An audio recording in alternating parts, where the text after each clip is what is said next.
Good morning. Good morning. Well, we still got 1 minute for the morning. Great day, great day, great day.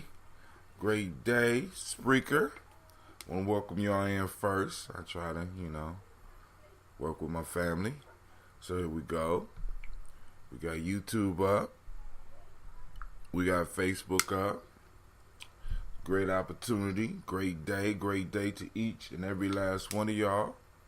Oh, man, why y'all doing this to me? Why you doing this to me? Facebook, why y'all doing that? Y'all, give me a break. Give me a break. All right. So, of course, lines will be open. It's one of those days where we got a little bit of time. Happy Mother's Day to all the mothers out there, and a great Imani to all those that speak the language. Text should be coming in a couple of seconds. I'm already drinking my water. Hope you drinking your water. There they go. There's the text right there. All right. We got to make sure we got our sound effects up. Okay. Got all those spiritual animals in the place.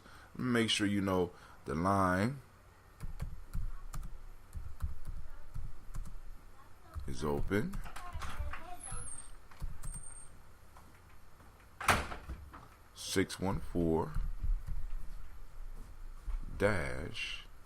(556-4535). Okay, shouts out to CeeLo. Thank you for joining us. I'm already drinking my water. Let me make sure the people on Spreaker know how to get in touch with us. Got to make sure all the family, 614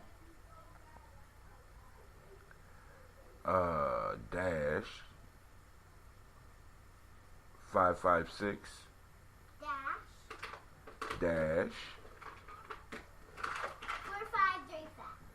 4535. Thank you, Miss Mosh. You're welcome, Miss Daddy. Mr. Daddy. All right, once again, family, I want to say Happy Mother's Day to all those mothers that's on the journey. Shouts out. Great Imani to each and every last one of you. I'm going to pin up the numbers, so just in case you want to call in, if we have anything that we need to discuss, shouts out. Make sure you're drinking your water. I don't have that much of a health drink anymore. I just got the green tea, but I guess that's kind of healthy. Kind of help clear up the mind a little bit. I'm feeling kind of stiff today, but that's life. That's how it goes down, especially after you hit those 50s. At least that's what I heard. I've had water and what? Go ahead. 6 miles? Go ahead. 614. All right, here we go. So, family, let me get this one thing up off my screen. I would like to welcome you. Get out of here. What? My sound effects aren't up yet, Sasha Mush. That means I got to stall. I'm going to have to click that out, and I'm going to have to stall. We got to stall. So, I'm going to drink my water. And wait for some more, some other stuff. But this week, we had a marvelous week. We had some good proverbs. I'm going to share a couple of those while we wait for the spiritual animals to decide to join us. All right, our sound effects. We had an excellent story this week. Let's see. The story that we covered this week was the ass and his purchaser. Had a real good conversation. The Proverbs of the day, or this week, day 28. Well, let's say week 28. Wow. Week 28, really, that's what that is. In order to succeed, your desire for success should be greater than your fear of failure. That was Bill Cosby. All growth is a leap in the dark, a spontaneous, unpremeditated act without benefit of experience. That was Henry Miller. And then we have excess of familiarity. Excess of familiarity is at the root of all hostility. That's from Algeria. Can you get the kids? So, you are now listening to Gye-Nyame Journey Media. Why are you whispering, girl? And I'm talking about anime. You better turn up the volume, girl. She up here whispering. I don't know what's going on. What y'all do to Anime that she up here whispering? Huh? Call her a loser? She a loser? No. I just saying if they called her a loser. Who called her a loser? I don't know. Just You mean, Sasha Marsh. Let's try it again. You are now rocking with the best. This is Gye-Nyame Journey Media. This is a Heart of a Simple production, and you are now listening to the Daily Toast. when we strive to blow up your old paradigm. Where we strive to blow up your old paradigm.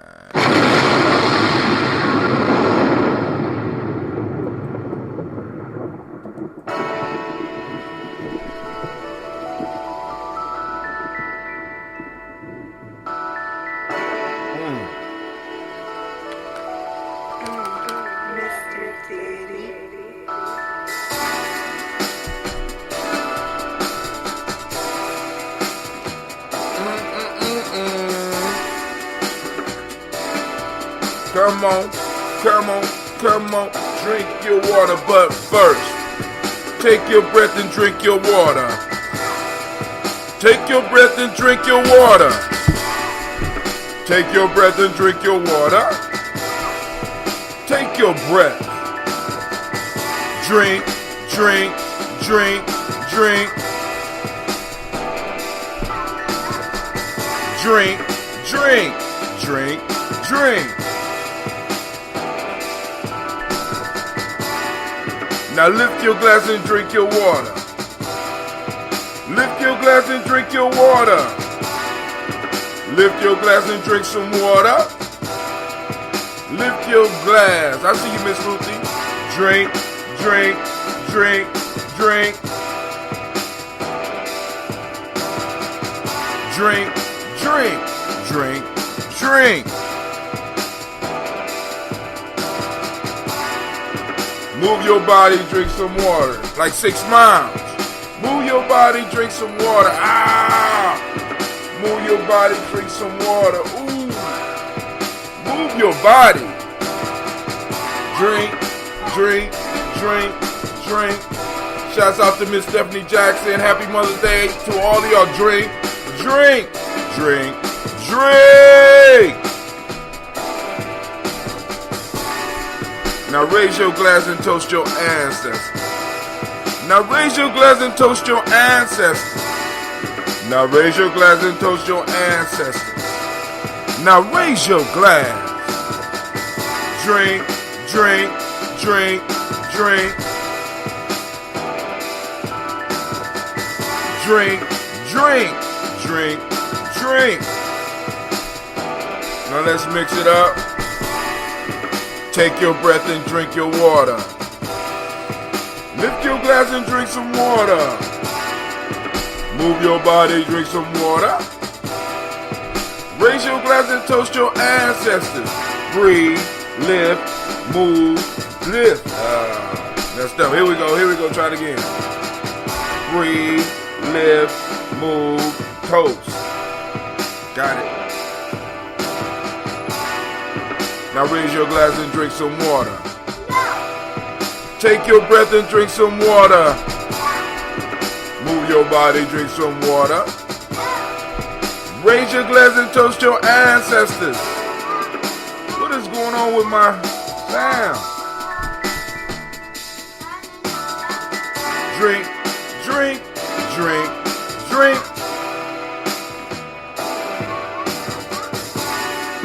Lift your glass and drink some water. Lift your glass and drink some water. Lift your glass.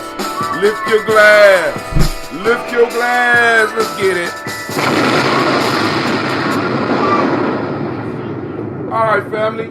Now, for some reason, everything is low, and I don't understand, but hey, that's the time we're living in. Ooh, YouTube has fallen, and she can't get up. Hold on. You okay, YouTube? You been drinking? Wow. Come on now. Stay up. Stay up. There you go. YouTube been drinking, and it fell down on us, family. All right, so now we're going to have to talk about today. All right, of course y'all know we have today, and today is Imani. For those that don't speak the language, that is faith. The meiotic principle today is harmony. The M7 for today is trust. The color is red. We have gender for the Hermetic law. We also have, if you were born on this day, male, right? If you're a male born on this day, you are Quasi. And female, if you were born a female on this day, your name will be Akwuosa, right? Kosa. Kosa or Kosa? Okosua, my fault. Okosua. All right. Shouts out. We got Miss Amatu. Good morning, family. Happy Mother's Day, sisters and daughters. Miss Amatu wishes everybody a happy Mother's Day. We also got somebody watching us on YouTube as well. Family, we are growing. Like I said, for those who want to throw their ancestors' names on the toast,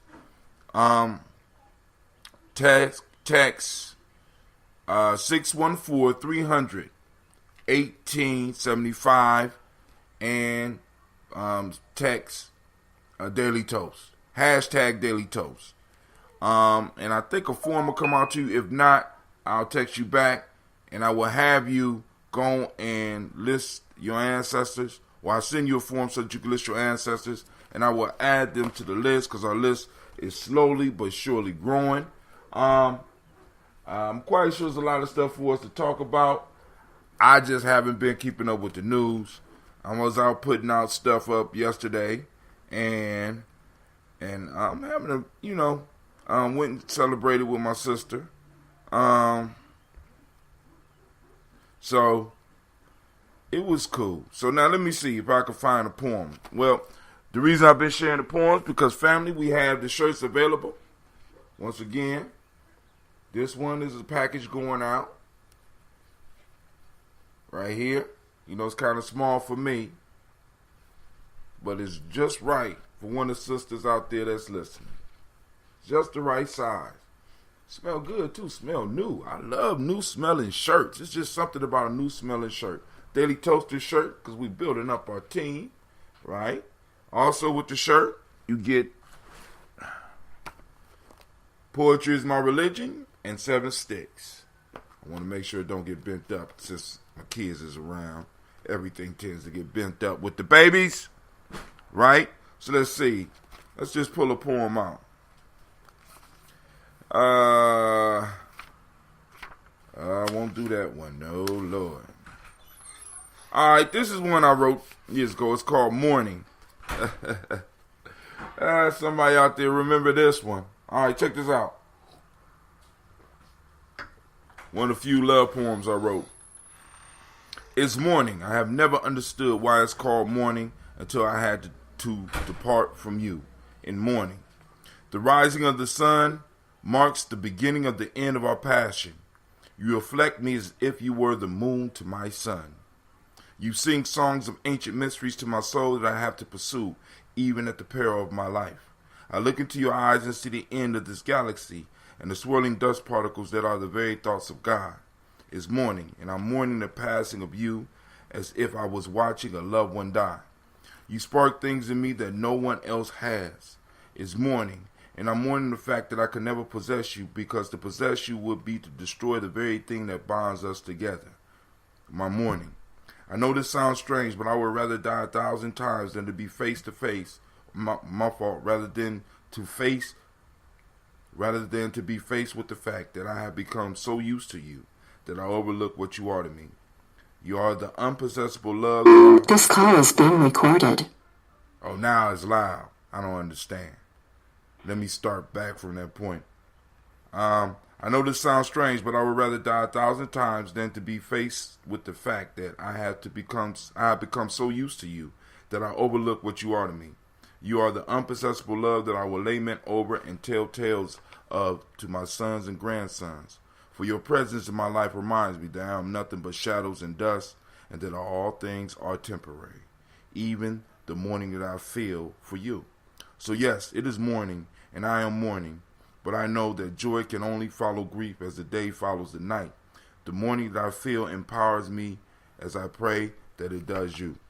All right, that's called mourning. But like I said, that's in this book that's coming with the shirt. Somebody's on the line. Who's on the line?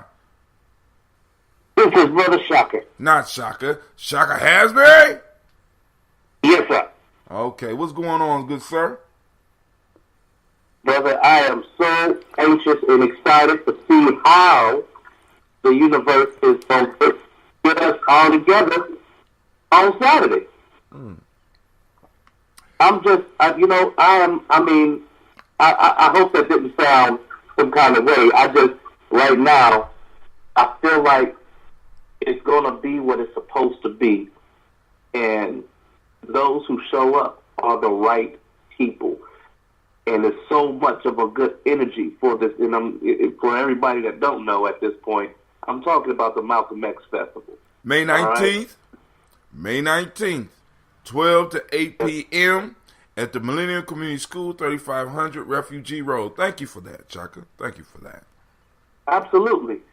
I got 10 gallons that I'm that I'm bringing, along with some musical instruments and some other things to prepare this. You made my 10 gallons. Red Film Station. You made 10 gallons. So I got 10 gallons ready to take off the titty right now. All right, cool. Check this out. I'm going to get you a table. That's going to be on me. I'm going to get you a table. So you going to get your stuff off. And then me and you going to have to talk because I'm going to have to get you a couple extra bucks because I'm throwing your ass up on stage. I'm just letting you know, right? Right on. Yo, I appreciate that too, man, because we had, man, you know what? I'll save that for later on. All right. Go ahead. Because we still got to throw out this toast. I'm going to throw out this toast real quick, family. Well, not real quick, because we want to make sure that the ancestors and the Creator get their due, right? So we want to throw out. Sir. We want to throw out these thoughts for our ancestors. We want to throw it out today. All right. So let's go on and. Only thing I got is some green tea. I done drunk up all my ambrosia. I haven't started brewing yet. The Malcolm X Festival is, it's going down and it's taking up some of the resources. And I have to make sure that everything is straight. So, taking up time and, hell, I'm asking y'all to donate. So, I'm giving money. So, well, actually, maybe you don't know that. But, I come from a school where we believe that if you ask however you say it, you know what I'm saying? I can't ask you to do something that I'm not willing to do myself. You know what I'm saying? So, hey, I'm giving. So, all right, family, we are going to lift this glass and we are going to salute the Creator by whatever name you choose to call the Creator. We call on that great power, that one unifying force, and we lift up the glass and we say, Ashe. Ashe. From there, we move on to the stars of the show, and I'm going to read through our growing list of ancestors. And each time we read this, you know what I'm saying, we bless our ancestors, which gives our ancestors the ability to bless us. So, calling on Miles Brown, Miss Ann, Robert and Tex, Anna Davis, Herman Brown Sr., Rosalie Tilley, Georgia when you watching, Chris and Fanny Gasson, Aunt Lena, Uncle Chris, Aunt Fiend, Cleveland and Geneva Brown, Margaret Ellis, Wash Ellis, Cecil Ellis, Alvaro Brown, Gina Gaines, Herman Brown II, Barbara Twiggs, Wash Ellis Jr., Katie Ellis, Nikki Ellis, Jamon Jones, Jeremiah Toppin, John Fallard, Montague Pittman, Nell, Nomo X, Pet Ma Ra, Malika Fakur, Dr. Marianne Williams, Kojo Kamal, Elder Farmer, Elder Millie Dixon, Tony Clark, Pastor Yusuf Weston, Elder Ajani, Elder Ron Coleman, Elder Robert Donaldson, Alfred Brofro, Hector Jr., Jay Edwards, Carl Harris, Grace Lundy, Inez Harris, William Bill Moss, Phyllis Rose, Sterling and Lucy Wright, Derek L. Pullier, Deluxe Brother, Miss Eda Brooks Crawley, Miss Marie Nelson, Mr. Frederick Crawley Sr., Miss Jerry Brunson, Mr. Alonzo Johnson, Miss Marie McDowell, Janice Foster, Charles Jordan, Kel Smith, Walter Smith, Richard Triggs, Francis Johnson, Mary Franklin, Jimmy Williams, Daniel Ford, George Gibson, Nana Loretta Clark, Inez McCrae, Fritz Clark, Frankie Justice, Katie Justice, Derek Randleman,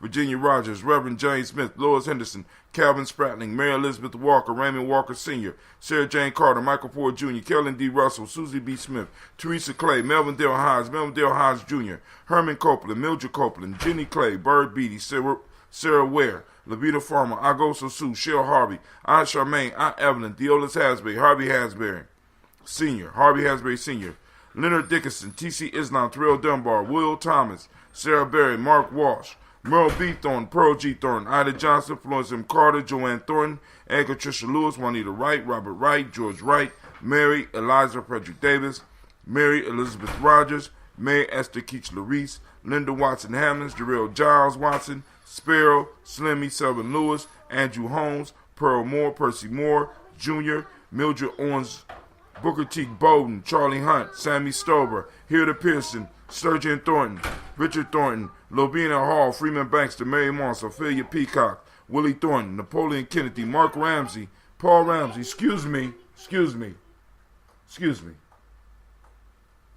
Paul Ramsey, Matt Ramsey, David Ramsey, is real life here at Gye-Nyame Journey. David Ramsey, Charles E. Thornton, Frankie Quills, Urania Thornton, Bernice Quills, Ernestine Jackson, Frankie Johnson, Teresa Mormon, Leon Johnson, Charles Bell, Vivian Ramsey, S.E. Johnson, Dorita Johnson, Leon Johnson, James W. West Sr., James Parham, Dana Jones, Henry Worrells, James Farmer, Mary Chavez, Leon Grace, Bessie Johnson, Hattie Levester, Mary Moreland, Paul Moreland, Elder Caleb, Rosemary Martineer, Elder Imhotep Wellman, Fred Douglas Triggs Sr., Delma Triggs, Thomas Alula Berry, Lacey and Eleanor Howe, Frank and Russell Davis, Fred Douglas Triggs II, Vina Triggs, Reverend Eddie Moore, Helen Fuller, Eugene Jackson Sr., Richard Ellis, Silas Alexander, Charles Maxwell, Percy May Alexander, Arthur Reynolds, Stanley Lockhart, Ricky Lockhart, William Lockhart, Woodrow Lockhart, Brenda Porter, Deacon Hargrove, Carla Sawyer, Andrew Parker, Doris Donald, Ellis Murphy.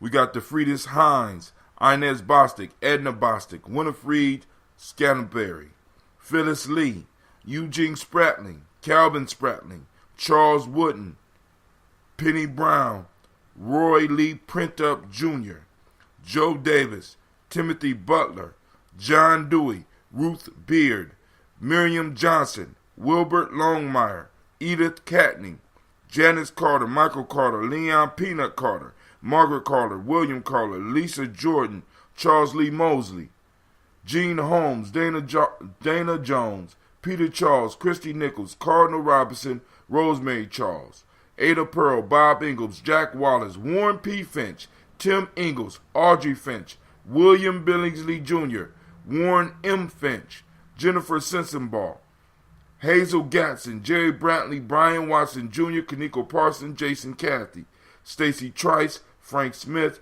Mother Bertha, Michael Leonard, David Brown, Ruth Carter, June Cox, Ruth Cox, Paula Cox, Ronald Irving, Judy Hubbard, Irene Johnson, Francis Boots Jefferson, Dan Wilkinson Sr., Emma McClendon, Jerry Doyle, Mary Nichols, Amina Robinson, Patricia Williams, Shabaka Toure, Donna Hill, Richard Gleavis, Lee Irby, Tom Irby, Voy Irby, Jim Gaucher, George and Haley Johnson, Archie and Margaret Armstead, Archie Beck, Anna McGill, Charles McDaniels, Christine Cottrell, Aunt Becca, Alice Arnold, Arthur Arnold, Hattie Reed, Charles Reed, Eula and Andrew Baker, Patricia and Edwin Brooks, Gwendolyn and Bob Hatch, Kimball Vernon, Bradley Kim, Janie, Harry and Tubman Cates,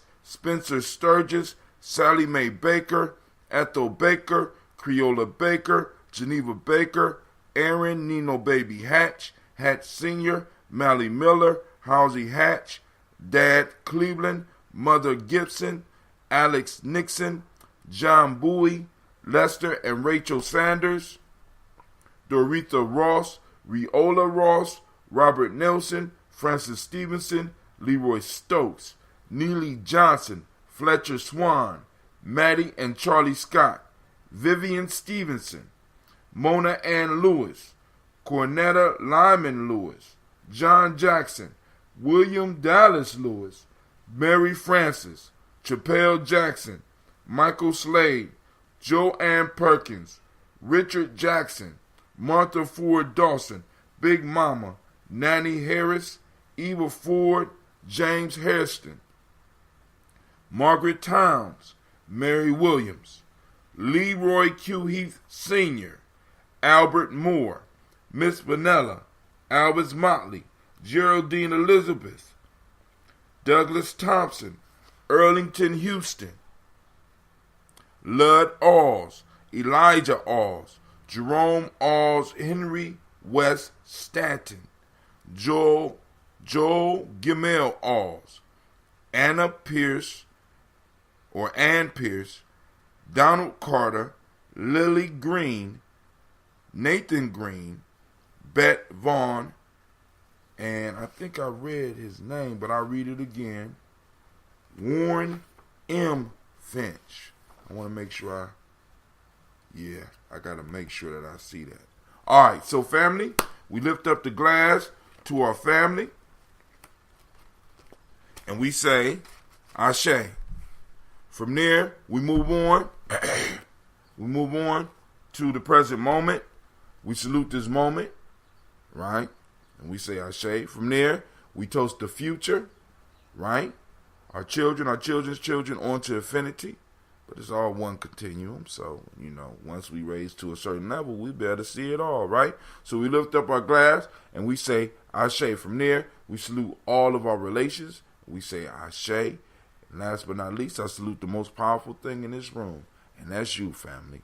I toast each and every last one of you for taking the time to join us live or to join us when you can. I greatly appreciate it. You know what I'm saying? With that, we say Ashe, Ashe, Ashe. All right.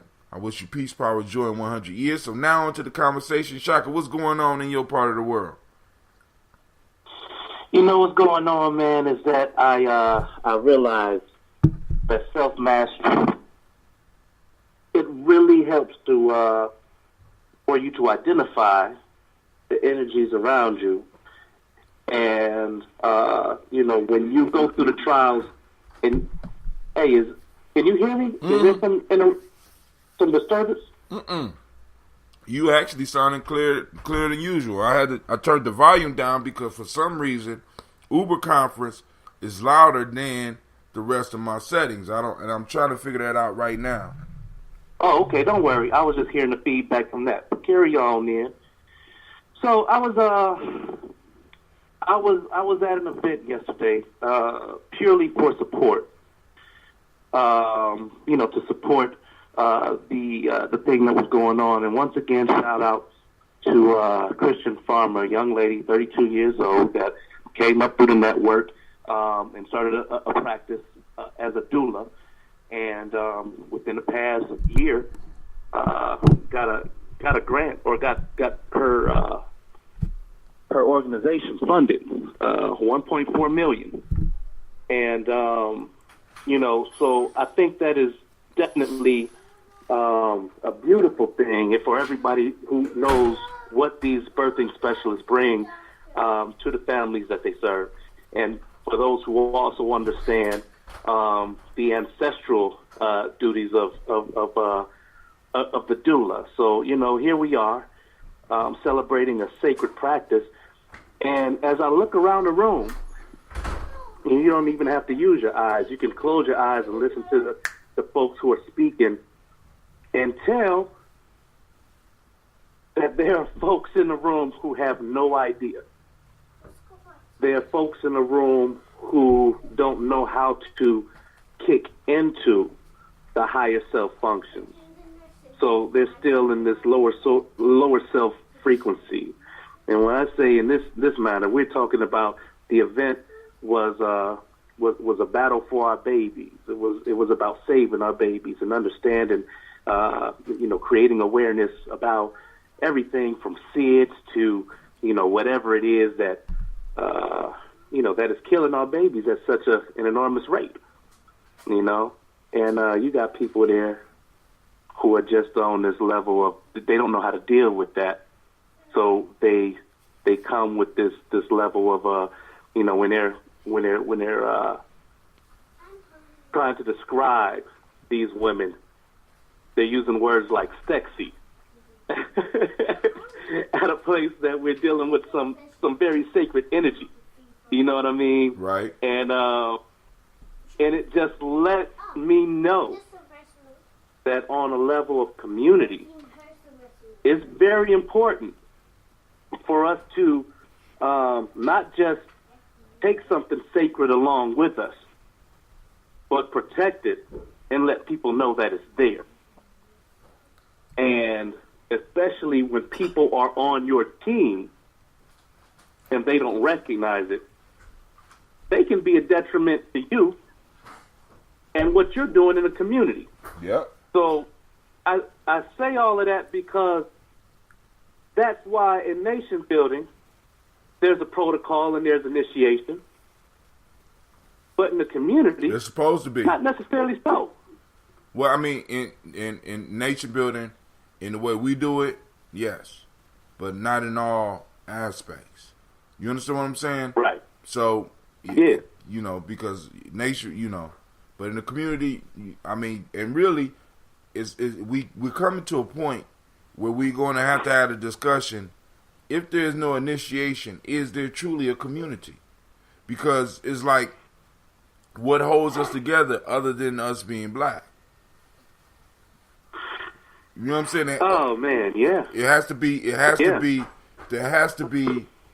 Those who are not willing to sacrifice will not be fulfilled. And as scary as that sounds to some people, this is a fact. You know what I'm saying? And it's like we have people who hang on the fringes because they can. You know what I'm saying? And in a sense, we have to start moving towards a level where there's no hanging on the fringe here, my friend. You understand what I'm saying? Mm-hmm. There's no just hanging on. There's no playing with this. You understand what I'm saying? And it's like either you with us or you're not. I ain't gonna say against us, but don't get in our way. Because you got people coming off with these new philosophies. You got people. Well, that's the thing. That's what I'm see, and that's what's frustrating, Hachem. Because for me, there is no gray. There is no gray. When I stand shoulder to shoulder with community builders, and they don't know what it is necessarily that I bring to the table to be able to utilize that in I mean, yesterday was a performing arts. You know what it was? It was they call it the Battle for the Baby, and I had a poetry submission in there. And, the adults had a certain contest and the kids had a contest. People won money, but at the end of the day, it was to bring people together for awareness. I think it was a really beautiful strategy. But when they put people in place to be able to host and to be able to, you know what I mean? I think yesterday what it was is that I was really rooting for my team to go out and represent. And when they fell into the duties when we fell into the things that we do, you know how it happens. We have an event, somebody don't show up, and I let them know, listen, if you got a spot that needs to be filled, I'm here, and I got your back. But what ends up happening when those spots are that need to be filled, the ego of the host is like, all right, well, I'm going to just run this audible, and I'm going to do it this way, and I'm going to do this way. And it just, people saw it, and people saw that it was some freestyle stuff, which lessened the integrity of, what our organization is about. And then when you bring out the whole, you inviting contestants up on stage, and it's like, oh, this sister had on a full African guard, ready to prepare her piece or to present her piece, right? Mm-hmm. And the brother tells her, he tells her, you look real. And then she gets on the microphone and she she stops for a second. She was like, I hope that was a compliment, or I hope that's a good thing. You know what I mean? But real was the other word instead of using sexy. He said real. And so that goes to the extent of, man, how much time do the people on my team actually deal with the higher self, or do they? Because when, you know what I mean? Because when we're out in different community events like this, we got to represent each other, man. Right. I mean, if that's not our lane. You know what I mean? How many opportunities do they have? Well, hold on. Shouts out to Miss Makita. I see you on the chat. Call in line is 614-556-4535.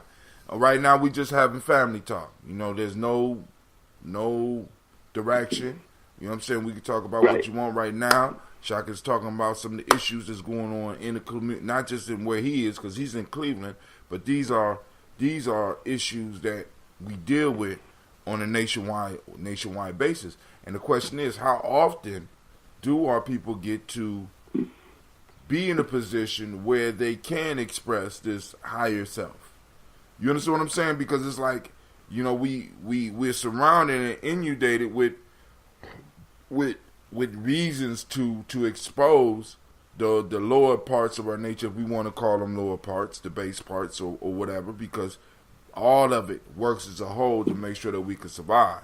You know what I'm saying? Because there is no existence on the higher level if there is no lower level, if there's no something not controlling that what's going on the lower levels, or something that's handling that business on them lower levels. And we got to understand it's a continuum.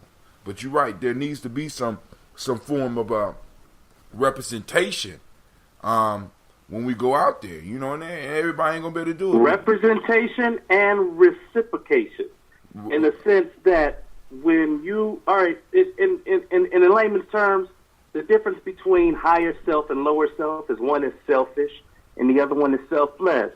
And when we are able to put it even in that catalog of how we behave, when we belong or we represent together, whether it's tribe, whether it's organizations, whether it's family, however, we have to represent. And we have to leave room for. But Tim, honestly, I just being in community for as long as I have, I don't know. I don't know how to express what. Well, okay, yes, I do. I'll say it flat out. Too many of us pretend. You ever heard somebody say, "Fake it until you make it"? Right. And you'll find yourself in a crowd of folks who are wearing the T-shirts and rocking the unks and stuff like that, but they have not gone through anything to really put their behavior in check. See, so it offends. See, now, is that the individual's fault or is that the whole's fault? Sasha and Gina, real life here at Gye-Nyame and Journey. I'm sorry. Yeah. Go ahead. Is that their fault, or is that the community? Is that the group's fault? People gonna do what they gonna do, but you just made me think of something, because you talking to your children now. I had prepared in my mind to make a statement yesterday, and I didn't make it. You didn't? But I wanted to run it by. I did not make it because I don't think that because of that distraction, I didn't think people were ready for it. But I'm going to say it to you, and I want to bounce it off, because, when we look at, as parents, the things that our children bring into our lives, through their behavior, we have to protect them. We have to teach them. And, sometimes our kids do things that, my son, he loves to mess up the house, but but he doesn't want to clean it up. He don't want to clean it up. Here's the piece. That's my man. I got it, but go ahead. Nothing that our children bring to us is their fault. Whether it's they make us mad, they do things that frustrate us. But I have to say that none of it is their fault. Number one, because if they were accountable, they wouldn't be in our household. They'd be in their own. I feel like it is our job as parents to teach them to protect themselves until they are able to protect themselves. And so when I say that nothing that they bring to us in a negative fashion is their fault, because they're responding to their environment. And my son, he responds to his environment. He sees dad stuff all over the place. He doesn't, and even to the point where he understands like I do. Like I'll say, hey, where's my Adidas at? Upstairs, under my cover, because I was making a scarecrow, and you know what I mean? So he knows that they under his bed, stuffed in some clothes to make it look like it's a scarecrow under the bed. I don't know why he does this. He does it all the time. He makes scarecrows all over the place. I say, stop making scarecrows, because all you're doing is making a mess. No, that's right? Michael Jackson, man. Scarecrow's Michael Jackson. Right. Right. So I can't be mad at that, but it's frustrating. And I have to remember, and I have to tell myself, it's not his fault. Number one, because I allow it. Right? And even if I didn't, and he is persistent, like sometimes, and you've seen this more recently, I say Pharaoh, and I'll instruct him to do something. But because he's around people, he flexes on me a little bit. He starts showing off like, Dad, no, Dad, wait, listen. And he gets into that. You ever see that little kid on YouTube? Linda, listen, no. Mommy, listen. Linda. Yeah, I see. Pharaoh is at that point. He's at that point right now where he's like, Dad, just listen to me. This is what I'm doing. And you know what? When he is able to articulate it and it makes sense what he's doing, I let him. Because he's focused on something, and who am I to deter that? So go ahead. I mean, what do you think about this concept of it's not their fault? Well, I mean, really, our children, when it comes to young people, they are a reflection of us, right? So in a sense, it's not their fault. But then you got to go to their parents. Are their parents responsible? Is it really their parents' fault? See, because one of the things is a paradox for us, man. Because it's like, who is really responsible? You understand what I'm saying? So it's like, you look at a child and you see some of the stuff that the child is acting out, and then you go back to the parent, you be like, well, the parent should be responsible because the parent is an adult. But then you got to ask the question in my community, and I have to often ask this question: are my children being raised by adults? And what sanctions them to be an adult other than their age? You know what I'm saying? And it's like, because our children failing are not just a family failing, it's a failing of the community. This is why I asked you the question: whose fault is it? Is it the individual fault for acting in the way that they do, or is it the community's fault? It's a paradox. The individual has some culpability there, right? But then also the community has culpability, because the community need to be forming the individuals that are needed. But because our community has been under siege, and most of us don't recognize this, we have been under siege, we are exhibiting behaviors that are not for the upliftment of us. So now we have to ask the question: who is really responsible? Yes, the individual shares some responsibility, and yes, that adult that has that child, or that big child that has that little child is responsible for those behaviors. But then again, are they truly an adult? And what sanctioned them to be an adult? And since there is no place other than, think about adulthood. If you think about the process of becoming an adult, where is a process managed and maintained in our society? You know what I'm saying? That works for us, because an adult is somebody that not only takes responsibility for them, but takes responsibility for their culture, takes responsibility for their community, and we have not had that for a very long time. Some of us have been blessed enough to stumble into it, but everything that we have been educated in, everything that we have been exposed to, works towards our ill, works towards us, and our works towards our detriment. And a lot of times we can't dig that. You know what I'm saying? I mean, it's like we don't even see that, and then we start blaming ourselves and we start blaming each other, when in fact we need to look at the divine paradox, the relationship between the individual and the self. You know, because, I mean, really think about this, Shaka. When you was told to go to college, you was told to go to college for who? For myself. Exactly. I was told to go to college for myself. Were you told to come back and service the place that you came from? Nope. Me neither. You know what I'm saying? As a matter of fact, it was like we were being told that you need to go out so that you could escape. Wow. You know what? I mean, I get that too. I mean, and that's a learned behavior. That's a learned, because when you look at our parents, when you look at the northern migration, right? Right. How we ended up in Ohio from the South.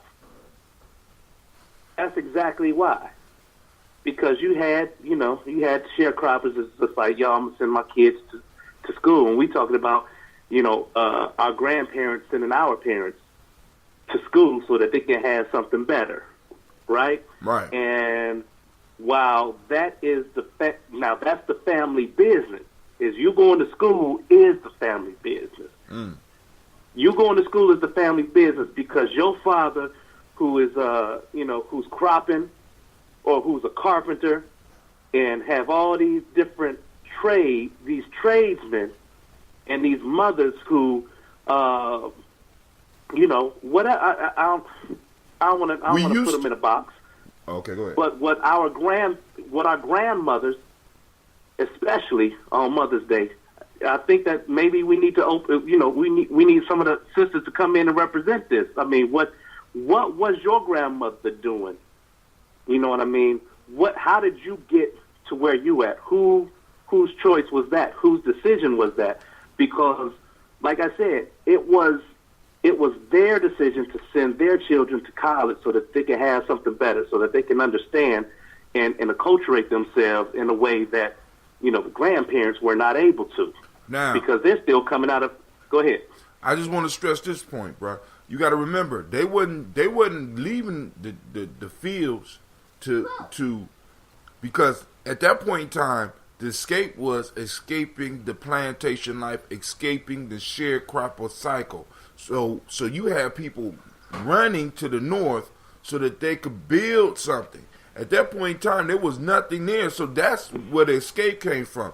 But we never lost. We in some form or fashion, it was never communicated to us, or we didn't really understand it. So now college is seen as a way for us to escape something. But what we're escaping is ourselves. See, back with the northern migrations, most people was escaping what was going on down south.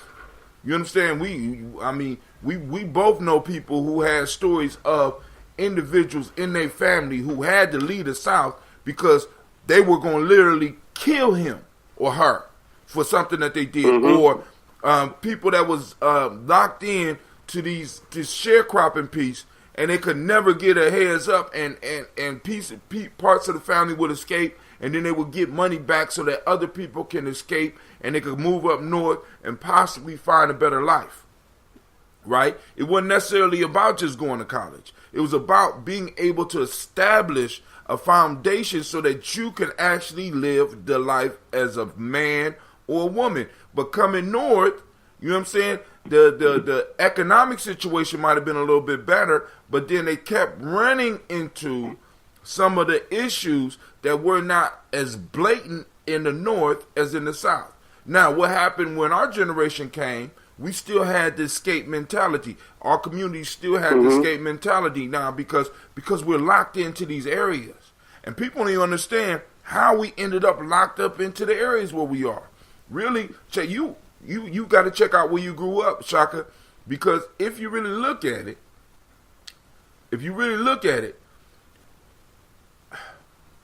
how did the community that you grew up in, or that I grew up in, or that anybody that's listening grew up in that's black, how did your people end up in that neighborhood?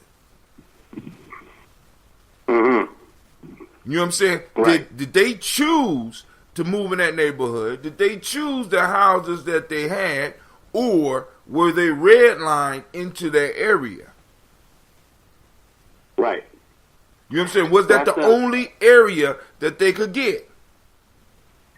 I mean, that's a very vital question because, and I'm gonna share this with you, man. And I was just getting there, but this is even better, man. You remember the Anthony Sowell? Stowell. Anthony Sowell is he's the killer. He's a serial killer here from Cleveland, right? And his house was a block over from where I grew up. I stayed on Soika. He lived on Imperial. I was the paper boy on Soika and Imperial. And when I came back to Cleveland, and if you YouTube me right now and misspell my name with 1K, first video comes up is me in front of Anthony Sowell's house. Shut up. De-escalating the community. Right? Okay. True story.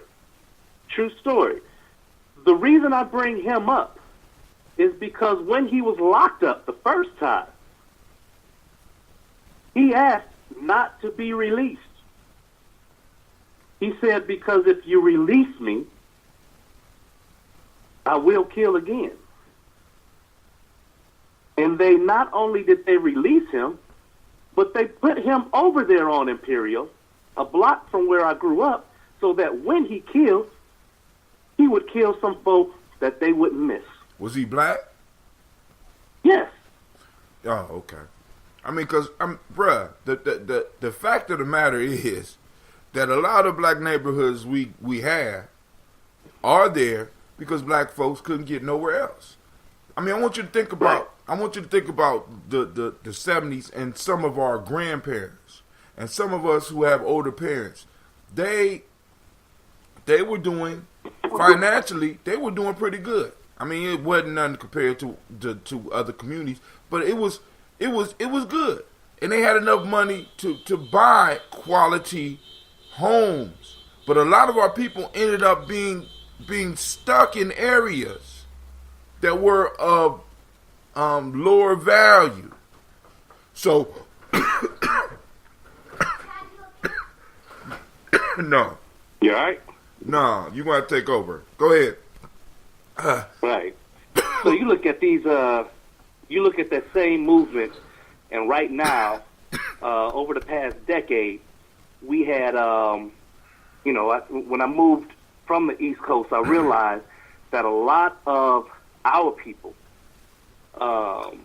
who own properties in New Jersey were, and this is back in 08, I saw this starting to happen, all right? Because we were all in crisis at that time because of a strategy that was used against homeowners to get what they had. Now, the piece is that a lot of black folks said, you know what, I'm going to sell this house, which, by the way, Hatim, the houses that I'm talking about in Cleveland or Columbus are probably worth like 75 to 100 grand.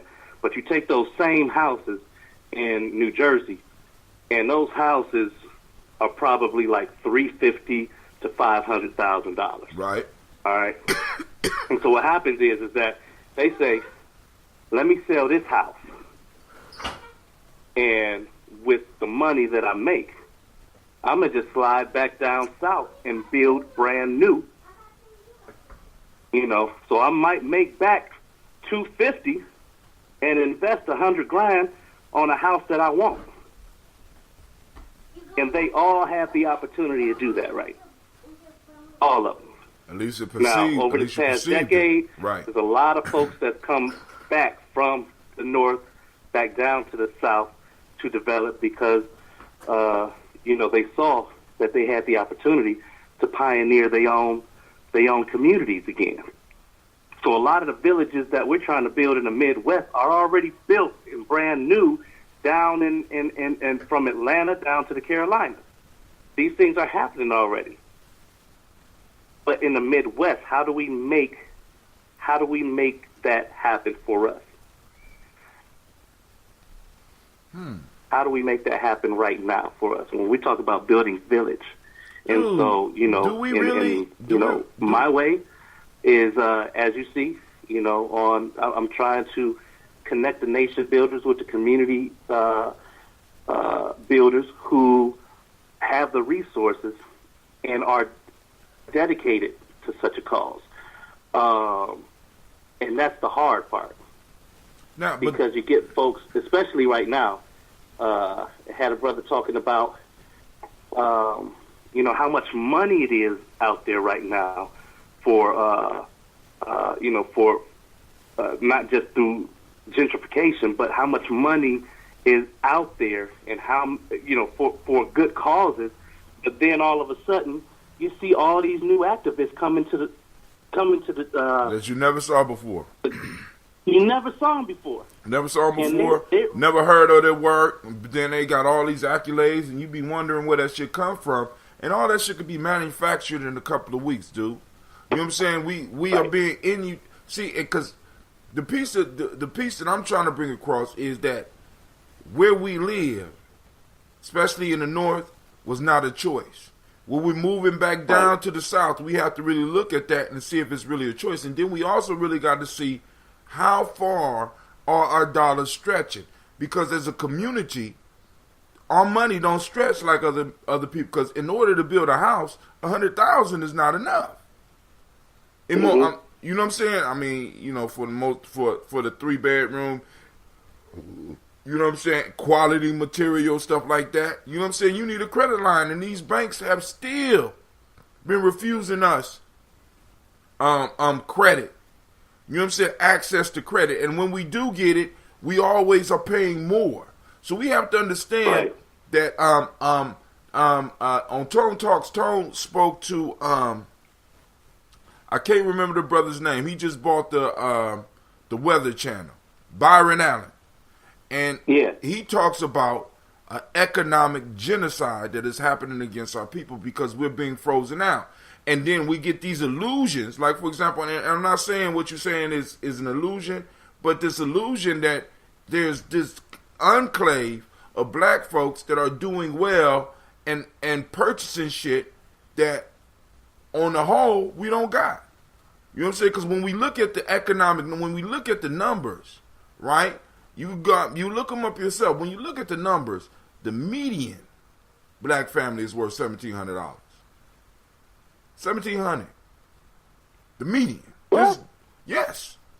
The median is $1,700.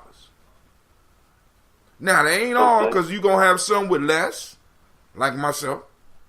And you're going to have some with more, like you, because you coming up here with 10 gallons. So, obviously, you got some money out, so you might get jacked when I see you.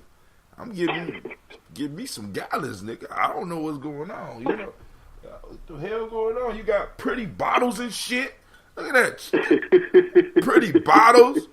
You know what I'm saying? What the hell going on in Cleveland? You know, I'm gonna have Gye-Nyame Journey gonna be on the prowl. We looking for you, you with over $1,700 saved up.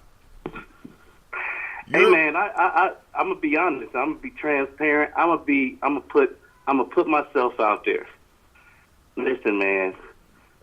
In order for me to, well, I ain't gonna even say that's even connected, but at my lowest point this year, I, as soon as the winter crisis months was over, they turned my electric off.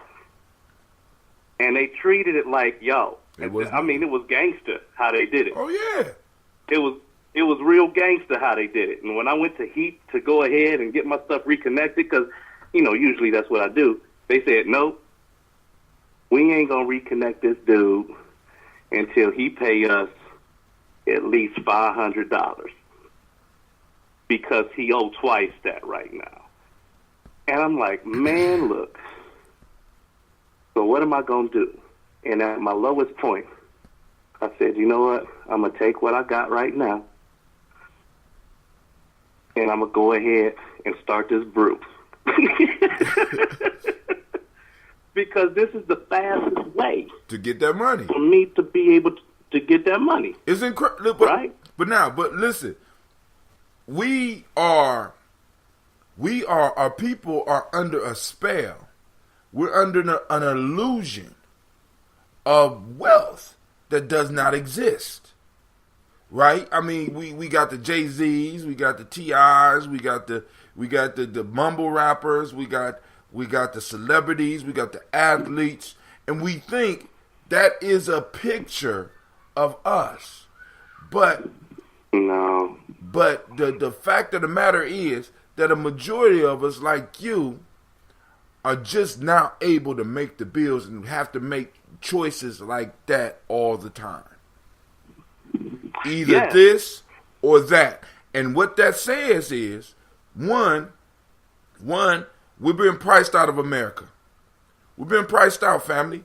And the whole piece is we got to break the illusion so that we can start taking the political steps, taking the economic steps, taking the social steps, so that we can start getting back to the beginning of our conversation, start shaping and molding young people to come out and speak on our behalf. We need young politicians. We need young businessmen and women. We need, you know what I'm saying? We need conscious celebrities. We need celebrities out there that's willing to create absolutely. Messages that will infect the people. You understand? And see, now here's the thing, and here's the thing. The last time I looked at my watch at 11:11, I asked for believers.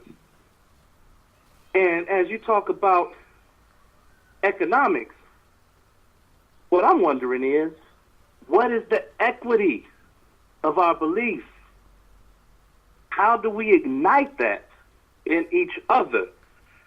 How do we because if you believe in something, no matter what, no matter the price, you are going to go through whatever trials you need to be able to maintain that belief. So I say that because same event I was at yesterday, I saw a brother who over this past decade has made some tremendous moves in Cleveland and in the Cleveland art scene. And I approached him. I said, you know what? Some things that I want to do, and I'm having this event on Juneteenth. All right. By the way, that's still going. I just got confirmation that I got the space for that weekend. All right. Okay. So I said, man, I want you to come and document and do some freestyle art. And I know this is kind of out of the blue. And the dude stopped me in mid-sentence. He said, wait, Shaka. He was like, I've known you since I was 10 years old. I need you to remember that. So ain't nothing about out of the blue.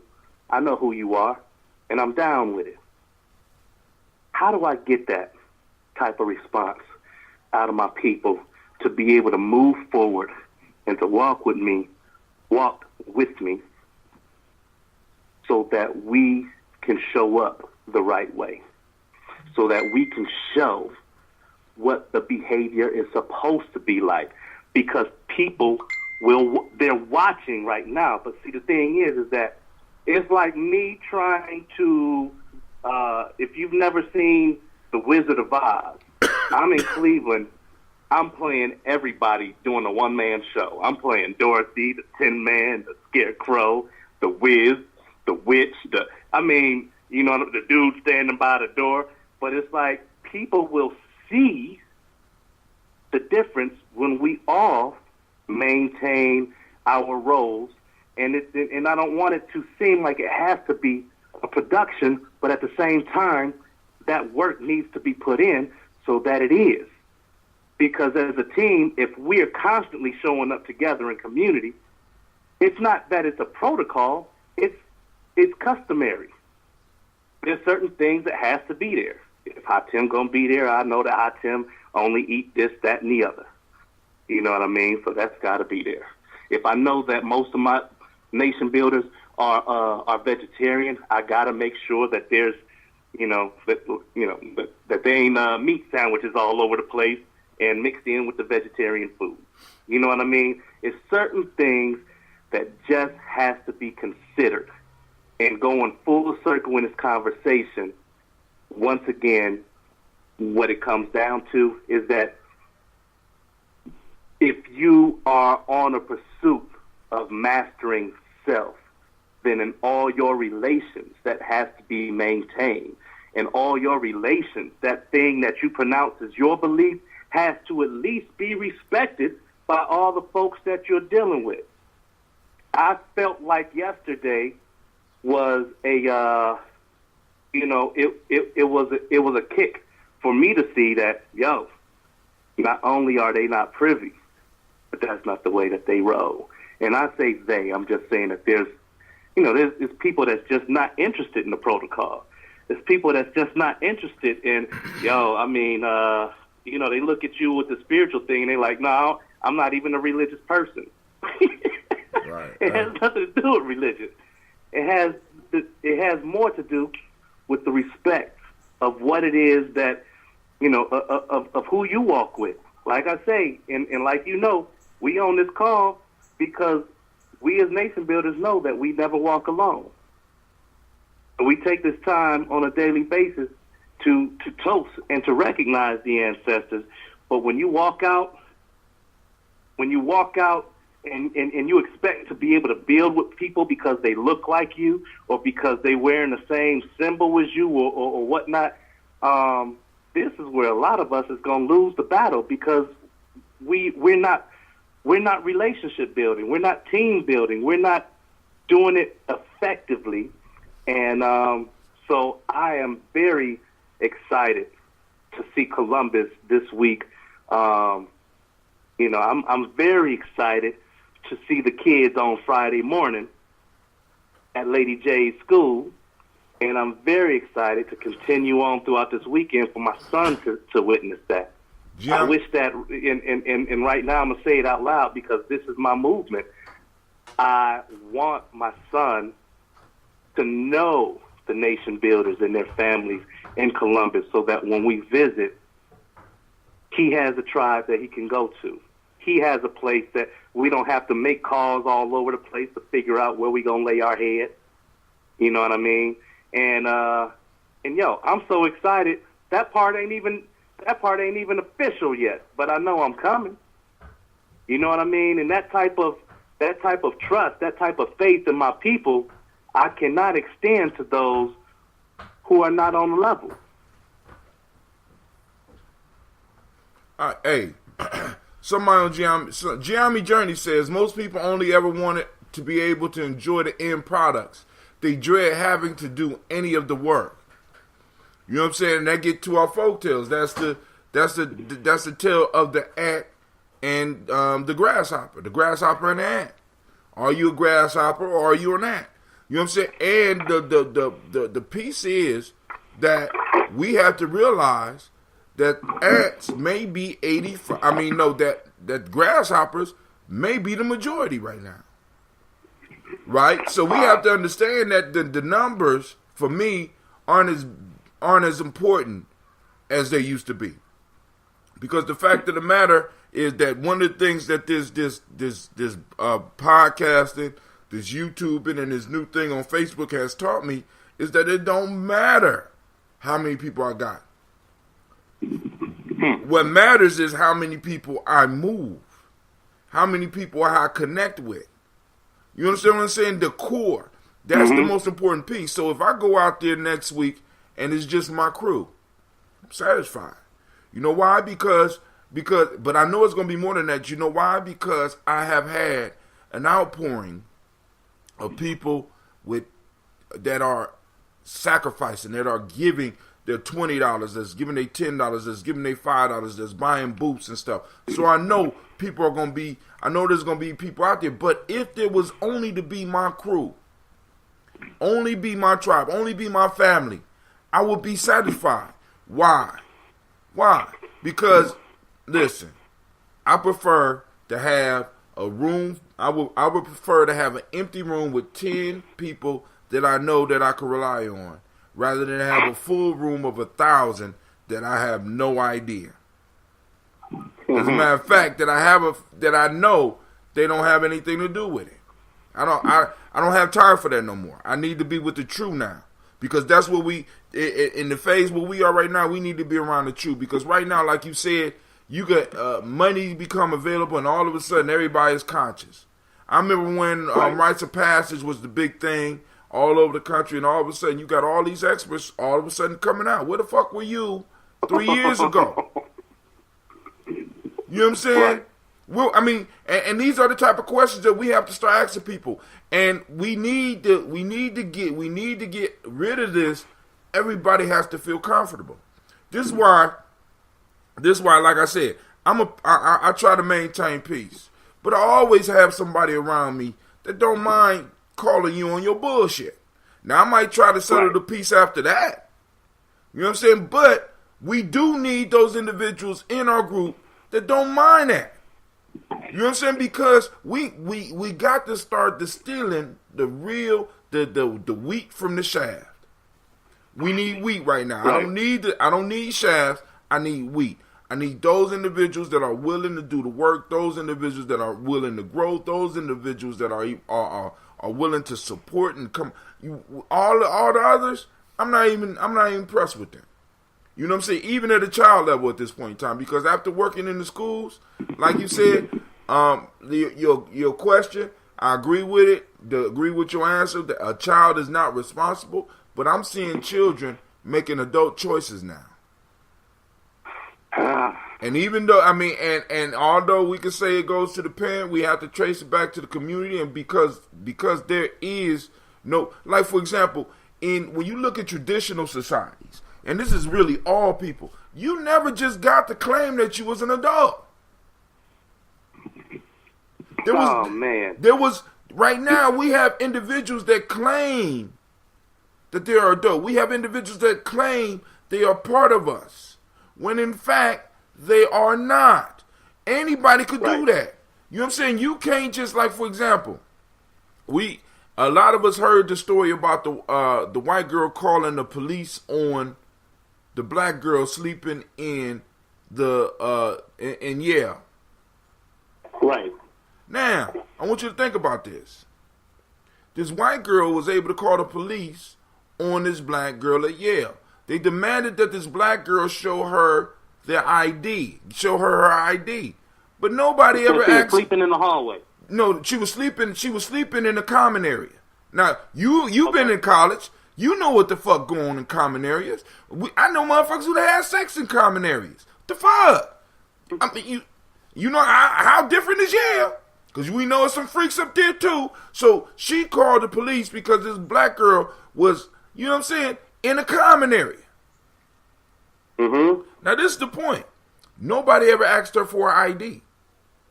They asked the black woman for her ID, but they never asked the white woman that called them for the ID after they looked at it and said, she just sleeping in here. Can I see, are you really a student at this school? And I'm bringing that up to say this.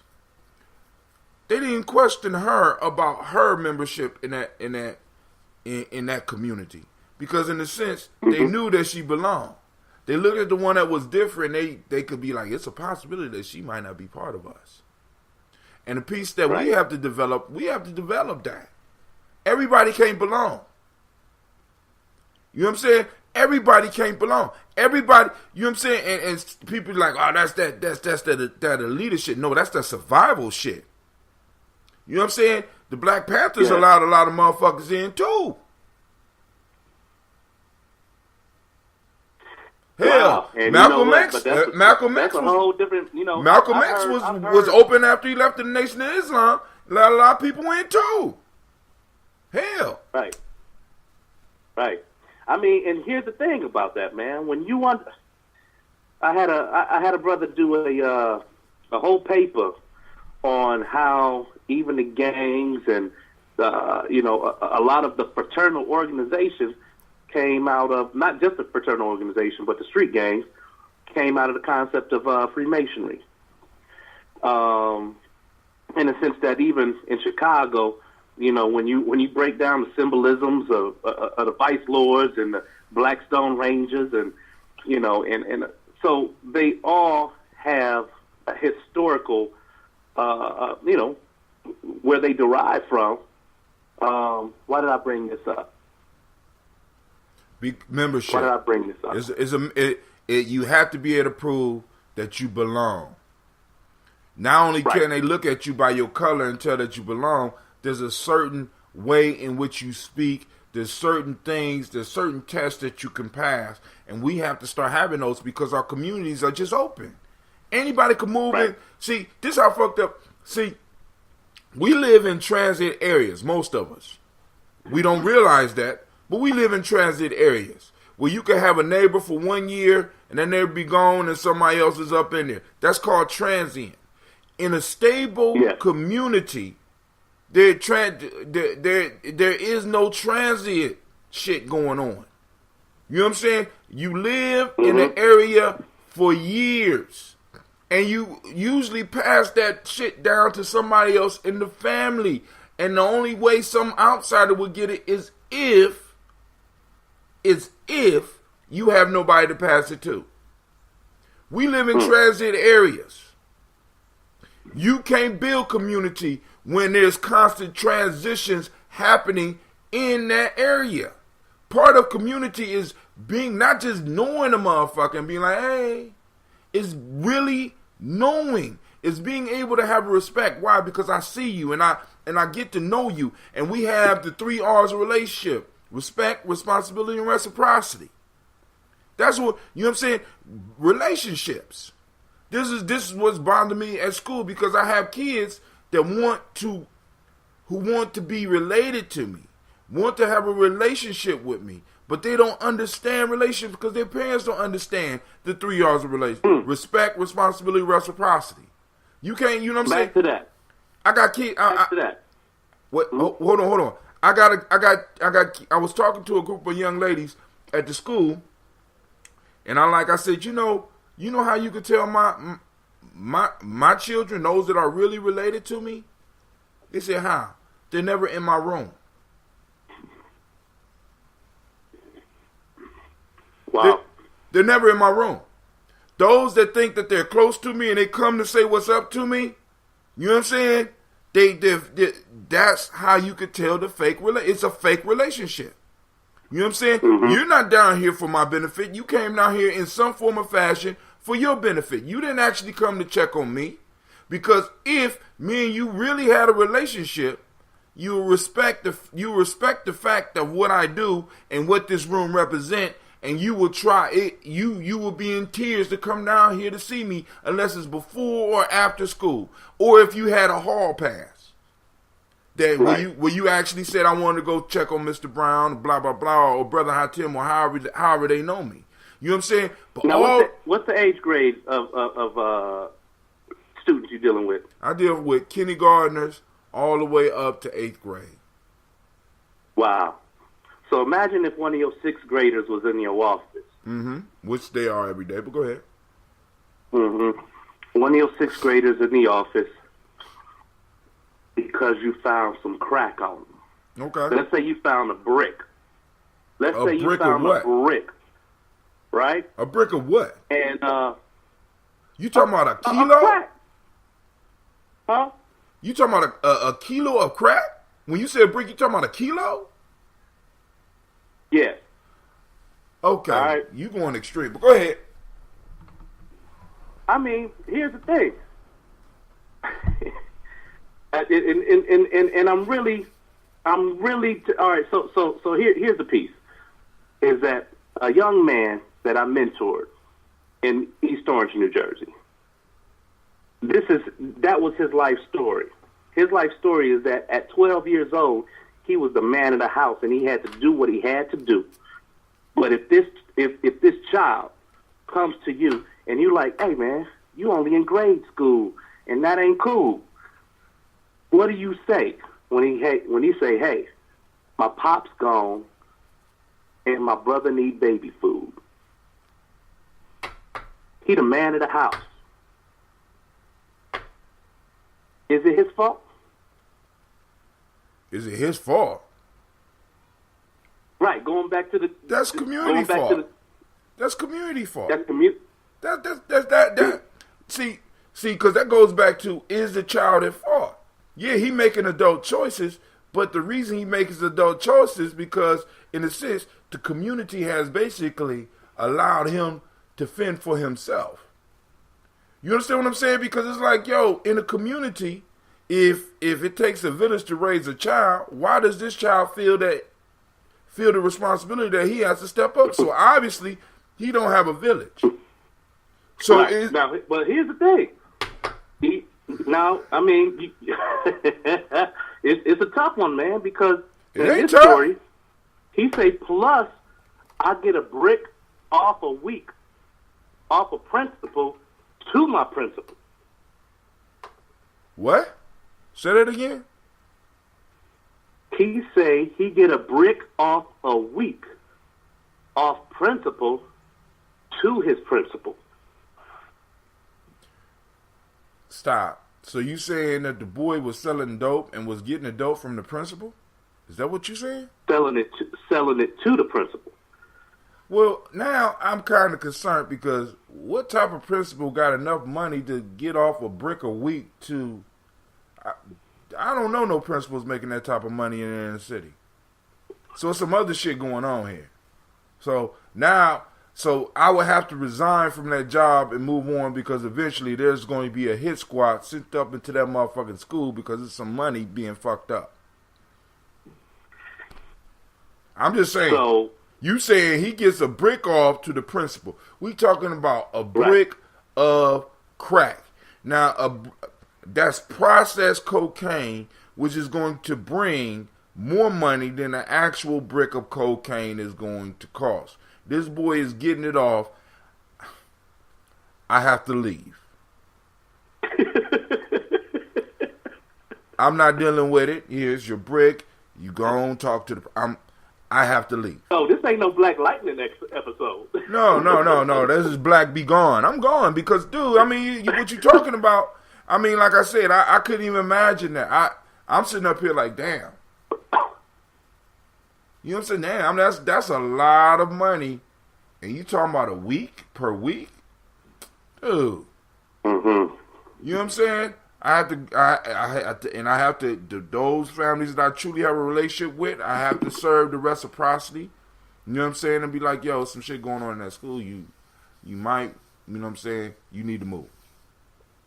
I'm not there anymore. You need to move your... because what the fuck else can I do? So now, cause it's like, cause you know what, I supposed to do the Black Lightning shit and shut that down? No,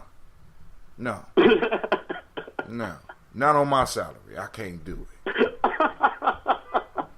I can't. I'm still trying to figure out how Black Lightning doing all that shit and still making it to work every day. I don't see it. They should have made Black Lightning a cartoon, man.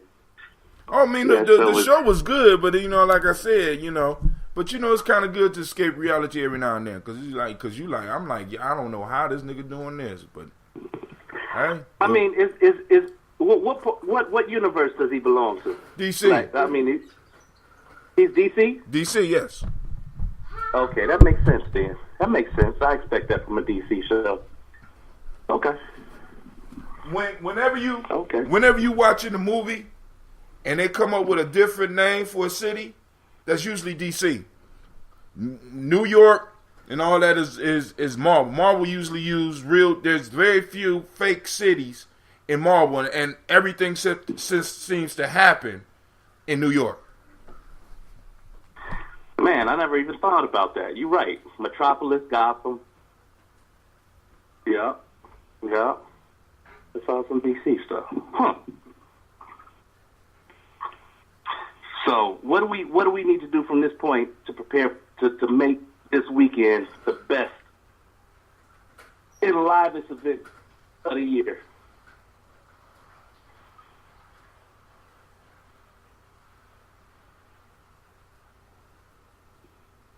Just get there, huh? Marco, hello? You still on? Oh, okay. I just, I'm old. I got to get up and use the bathroom from time to time. But family, hold on. We had, brother, I think this is Anubis.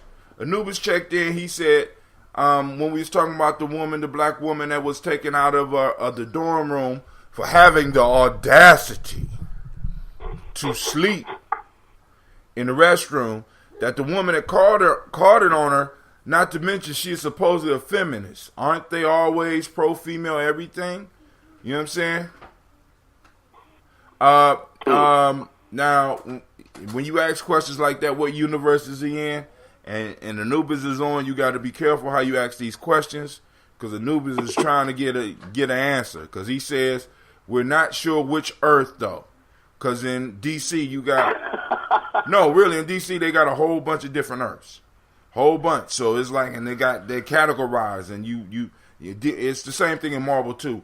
You know what I'm saying? You got different universes and shit, so you got to be clear on, you know what I'm saying? Because we haven't seen him really run into any other characters yet, and I think maybe next season, because I'm wondering if this is going on at the same time that the Flash and that Arrow is going on, so I'm imagining they're all in the same universe. So eventually, and since they're all on the same station, and Supergirl too, I think, right?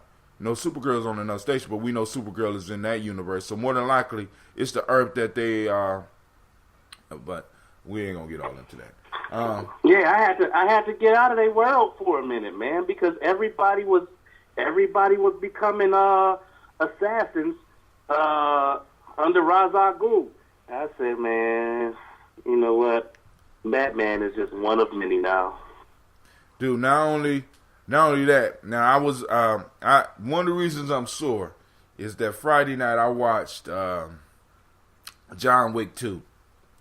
And I guess I can't experience stuff like I used to because they fought so much in that damn movie and shot so many people that I woke up like I was sore, like I was in the damn movie.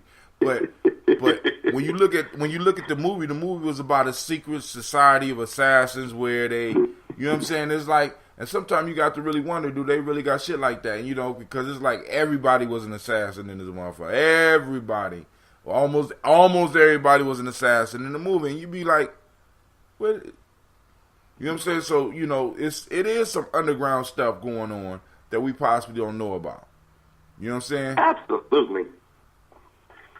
So, Absolutely. but even in, like you said, in that universe, everybody is assassins and all that. And now, we got the John Wick piece. But, one of the things that stands, and I'll bring it back to our original piece, everybody know who belongs. And if I'm not familiar with you, the pieces of secret information or the pieces of sacred information that I have will be very similar or exact to what you have, so that even in our conversation, I will be able to pick up who you are. Right. Right. Now, one live aspect about that John Wick piece, though, man. One thing I think is real dope, and it wouldn't be entertaining to me if it wasn't this way. Is that what do they call the place? Is it an embassy? The Continental. That they go to? The Continental. What's it called? It's the Continental. Yes. The idea of the Continental is a must. Because if we want to grow through initiation, we must have that, because we're going to have different tribes. And there's a way that the tribes have to behave together. And I feel like, and I'm using it loosely, but I'm just saying that I think it's dope that they're all assassins. And at the Continental, there's no business. No business. No death. You can't, you do that, it's over. So, you know, and that's what John Wick 2 was about. It's about challenging that idea. You know what I'm saying? He was trying to be out, blah, blah, blah. He ended up killing the dude at the Continental because you know, homeboy, not only he just started talking and he just rubbed it in. You know, a person could stay here a very long time because, you know, what they say about the guy that runs the Continental is when you call and say, I want to see the manager. Of course, the manager is always here. The manager does not leave those grounds. So you can live, if you got the dough, you can stay there forever and continue doing what you're doing and nobody could touch you. And you know, that's not, you know, I could dig it, but that shit is not, that's not copacetic. So that means I could fuck up your whole family and I could just hide up in this place and you can't touch me. Nobody in your tribe or nobody in any cross tribes, nobody can touch me. Man, fuck that. But you know, those things do exist. They're called embassies. And actually, at one point in time, that's what the church was. You know what I'm saying? But the police will run up in the church just as quickly as they'll run up into your house.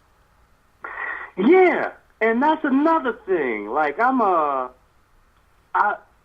drove past the church the other day, and I told Pharaoh, I said, you know what? One day I would like to own a building as substantial as that. I mean, I'm talking about one of those stone joints, right? Right. And then it just dawned on me. I said, where are these churches in The Walking Dead?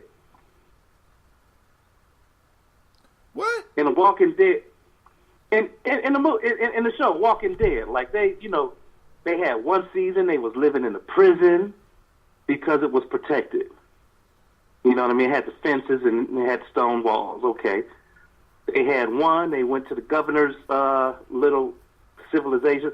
Where are the churches at? You got a little tribe. A tribe can hide out from the zombies and from the living. And the church is like you said. It was built as a place of refuge. But for security, I don't know. You know what I'm saying? Because I'm saying it operates because the Continental is not necessarily built to sustain an outward attack. The Continental is protected by the principles of the groups that use the Continental. So it's not necessarily, right. You know what I'm saying? They don't have to worry about shit popping off because everybody in this motherfucker can kill. You know, if they get attacked from the outside, everybody in here is skilled enough to handle any of the outside forces. But because of our pact and because of the oaths that we stand on, when you come to this place, it's sacred. So that's what I meant. The church used to be a sacred place where no violence was supposed to happen. Police couldn't come in because a criminal could run into the church and stay there as long as they could. And the police couldn't go in and get them. Brother Anubis said there's a law in Greece that protects anarchists, etc. If they're able to get to a university, can get sanctuary from the government. So places like the Continental do actually exist. Embassies, if you are able to receive protection from that country, like we got that one dude that did the what is that dude's name? It's on the tip of my tongue.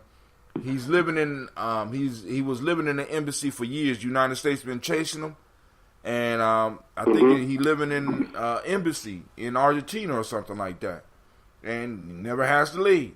And America can't touch him. So there are principles of this, but we got to have that. We got to develop that because that's called sacred ground. You know what I'm saying? That and you kind of spoke on the level. Julian Assange, thank you, sir. and there's certain things that need to be held sacred by people, by a group of people. You know what I'm saying? What is sacred? Right. You know what I'm saying? And you got to be careful when you hanging around people that have nothing sacred.